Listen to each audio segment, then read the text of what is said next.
The rain hammered down on the cracked asphalt of the bus stop in downtown Seattle, each drop a cold pinprick against the skin of the woman huddled on the wooden bench. Her name was Emily Carter, 32 years old, though the lines etched around her eyes made her look a decade older tonight. Her dark hair clung to her forehead in wet strands, and her green jacket, once a proud thrift store find, was now soaked through, heavy as guilt. Beside her sat a worn canvas backpack, its zipper half broken, spilling out a corner of a child's coloring book. She stared at the ground, watching the water pool around her scuffed boots, trying not to think about the eviction notice folded in her pocket or the voicemail from her sister that she hadn't listened to in 3 days. Across from her, under the flickering fluorescent light of the shelter, stood her daughter, Lily. 5 years old, pink hoodie zipped to her chin, clutching a stuffed unicorn named Sparkles that had lost one eye somewhere between Portland and here. Lily's small fingers worried the frayed mane of the toy, her gaze fixed on the man kneeling before her. He was Detective Marcus Reed, badge clipped to his belt, trench coat dark with rain. His knees cracked as he crouched to Lily's level, the sound swallowed by the downpour. He held out a small paper bag from the 24-hour pharmacy 2 blocks over, bandages, a bottle of children's pain reliever, a chocolate bar he'd grabbed on impulse. Lily took the bag with both hands, peeking inside like it might vanish. Is mommy okay? She whispered, her voice barely audible over the rain. Marcus glanced at Emily. She hadn't moved, hadn't looked up. Her hands were clasped so tightly her knuckles were white. She's just tired, kiddo, he said, forcing warmth into his tone. Long day. Lily nodded solemnly, as if she understood long days. She probably did. They'd been on the Greyhound for 14 hours, transferred twice, and Emily had carried her the last 3 blocks when Lily's legs gave out. The unicorn had been her only constant companion. Marcus stood, rain dripping from the brim of his hat. He'd been off duty when the call came in, domestic disturbance at the Greyhound station, possible child endangerment. He'd almost let it go to patrol. But the dispatcher mentioned a little girl with a unicorn, and something in his chest had twisted. His own daughter, Sophie, had a unicorn phase. Still did, at 7. The thought of her out here, cold and scared, had propelled him into his car. He approached Emily slowly, boots splashing through puddles. Ma'am, he said, voice low. I'm Detective Reed, Seattle PD. Emily's shoulders stiffened. She didn't look up. We're fine, she muttered. You're not, he said, not unkindly. You're soaked, your kid's shivering, and you missed the last bus to the shelter on Yesler. Her head snapped up then, eyes sharp despite the exhaustion. How do you? I know the routes, he said.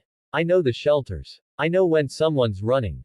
Emily's jaw tightened. She glanced at Lily, who was now sitting on the bench, legs swinging, unicorn pressed to her chest. We're not running, she said. We're relocating. Marcus crouched again, this time beside the bench. Up close, he could see the bruise blooming along Emily's jaw, faint but fresh. Her left eye was slightly swollen. Who hit you? He asked quietly. She looked away. Doesn't matter. It does to me. Emily laughed, a bitter sound. You don't know me, detective. You don't know what matters. I know your kid's scared, he said. I know you're out of options. And I know the women's shelter on Yesler is full tonight, but there's a church on Pine that takes walk-ins. They've got cots, hot food, and a social worker who owes me a favor. Emily's fingers twitched toward her backpack, then stopped. Why are you doing this? Because I have a daughter, he said simply. And because I've seen what happens when no one does. Silence stretched between them, broken only by the rain and the distant wail of a siren. Finally, Emily nodded, once. Okay. Marcus stood, offering his hand. She took it, her grip surprisingly strong. He helped her up, then scooped Lily into his arms without asking. The little girl didn't protest, just wrapped her arms around his neck, unicorn dangling against his back. They walked the 6 blocks to St. James Episcopal, Marcus carrying Lily, Emily trailing with the backpack. The church's side door was unlocked, as promised.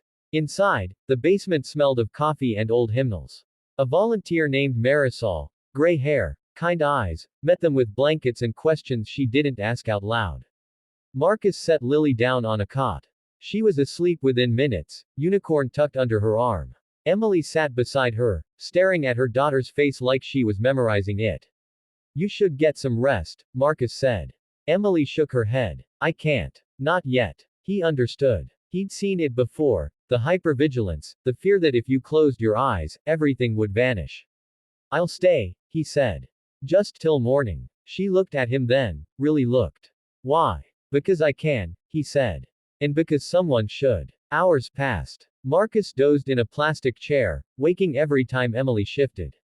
At 3 a.m., she finally spoke. His name was Derek, she said, voice barely above a whisper. We met in Tacoma. He was charming. Said all the right things. Then Lily came, and the charm ran out. Marcus didn't interrupt. He started with yelling. Then the shoving. Then, she touched her jaw. I stayed too long. Thought I could fix him. Thought Lily needed a dad. But last week, he threw her toy across the room because she wouldn't stop crying. That was it. I packed a bag while he was at work. Took the first bus out. Marcus nodded. You did the right thing. Did I? Her voice cracked. I have $43. No job. No plan. I dragged my kid across state lines in the rain. You kept her safe, he said. That's the plan. Dawn crept through the basement windows, gray and watery. Marisol brought oatmeal and orange juice. Lily woke up confused but hungry, eating 2 bowls without complaint. Emily managed half a cup of coffee. Marcus made calls. The social worker, Jenna, arrived by 9, sharp suit, sharper eyes. She listened to Emily's story without judgment, then pulled Marcus aside. She's got a cousin in Spokane, Jenna said. Willing to take them in temporarily. I can get bus tickets. But she needs a safety plan. Restraining order. Job leads. I'll help, Marcus said. Jenna raised an eyebrow. You always this invested in strangers. Only the ones with unicorns, he said. By noon, paperwork was underway. Emily signed forms with a trembling hand. Lily colored a picture of a rainbow on church bulletin paper. Marcus bought them lunch from the deli across the street. Turkey sandwiches, apple slices, chocolate milk for Lily. As they waited for the afternoon bus, Emily pulled Marcus aside. I don't know how to thank you. You don't, he said. Just be okay. Both of you. She hugged him then, quick and fierce. Lily tugged his sleeve. Will you visit Sparkles? She asked. Marcus knelt. Anytime, kiddo. The bus pulled up, exhaust mixing with the rain. Emily boarded first, then turned back. Detective Reed. Marcus, he corrected. Marcus, she said. You gave us a second chance. I won't waste it. He watched them go, the bus disappearing into the Seattle haze. His phone buzzed, Sophie's school, reminding him of parent-teacher conferences. He smiled, pocketing it. Back at the precinct, his partner, Alvarez, raised an eyebrow. Heard you played hero last night. Marcus shrugged. Just did my job. Alvarez snorted. Your job doesn't include buying chocolate milk and unicorns.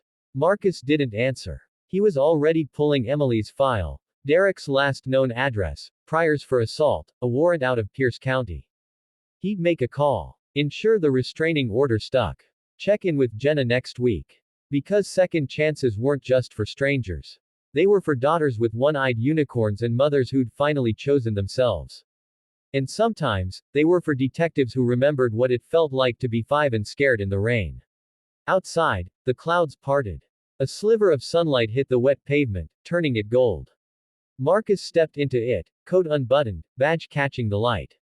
Somewhere across the state, a little girl was clutching her unicorn, and her mother was learning how to breathe again. And that, he thought, was enough.